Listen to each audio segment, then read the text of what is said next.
Let's bring in Ian Williams. He's the president of the Foreign Press Association of the United States. Joins us now from New York. Good to have you with us. At this point, we've started to see, of course, some countries speaking out, particularly Ireland, I think, in the last 24 hours. What do you make of the international response to the first time that Israel has acknowledged it deliberately killed these journalists?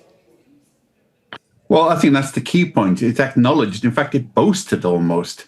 When they killed Shireen Abu Akleh, they denied it for a long time and then said, whoops, it was a mistake, and then refused to do anything about it. This is a whole new departure. And they have now declared that journalists are fair game in Gaza. And that is one of the reasons why they don't allow foreign journalists in. They're trying to control the flow of information.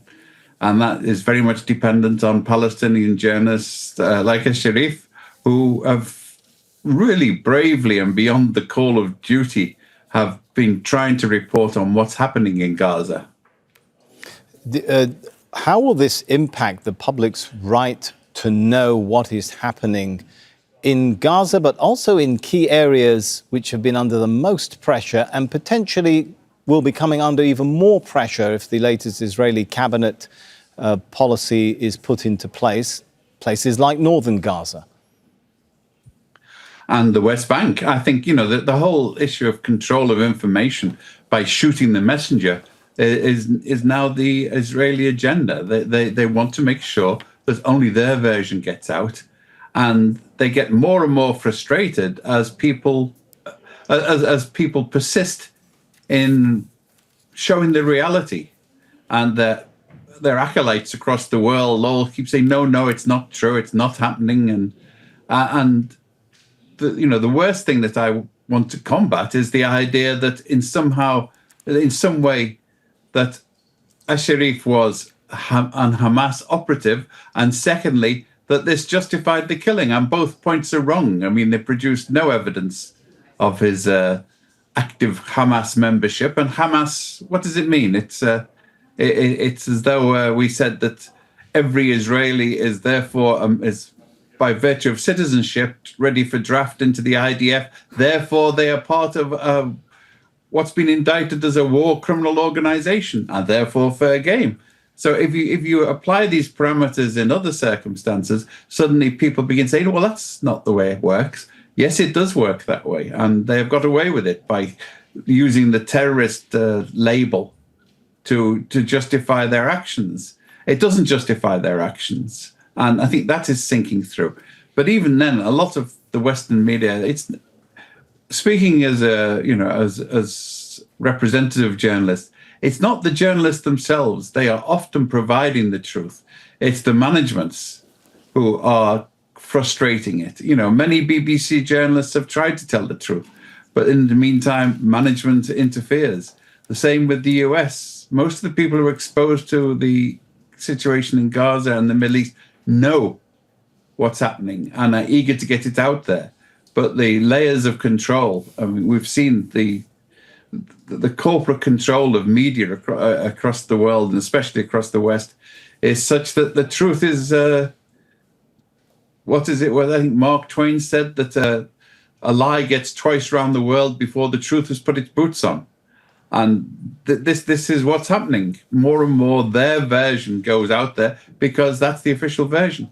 I do believe that al-Sharif's, and I don't use the word very often, martyrdom to the truth, because he willingly put himself on the front line to get this, is going to serve that cause. At least it's serving notice to journalists that their job is not just to report what governments say, but to report on what governments do.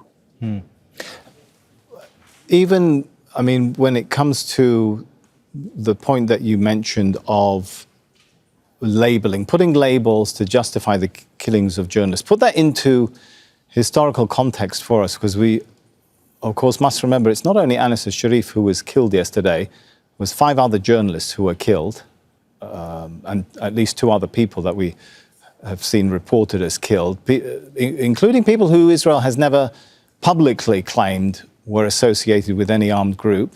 And there is a long history of the killings of over 200 other journalists, right? So this isn't about 270, I believe, was the latest figure from the Committee to Protect Journalists. And no, the point is that once they're killed, they will be posthumously incorporated into Hamas, according to the Israelis and to others. And, you know, they will say terrorists.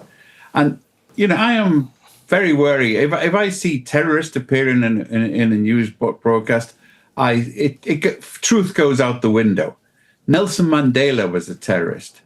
I was at the UN when Yasser Arafat came, previously a terrorist, subsequently a terrorist. I was there when I remember Andrew Young, US ambassador, was hounded out for meeting the PLO, quote, terrorist representative.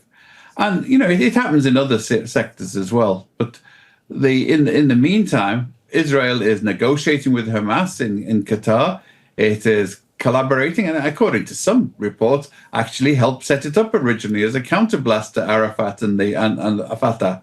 So, you know, the idea of that you can throw the label of terrorist around is right back to McCarthyism. Anyone that Senator McCarthy disapproved of was called a communist. And if you defended a communist or a terrorist or Hamas, then this makes you guilty as well. It's a well-tried playbook going right back to the Spanish Inquisition. You label someone and anyone who defends them is automatically covered by the same label. All it needs is people to stop and think and say, what is the evidence? What are they doing? What's different from what they're doing to what you're doing?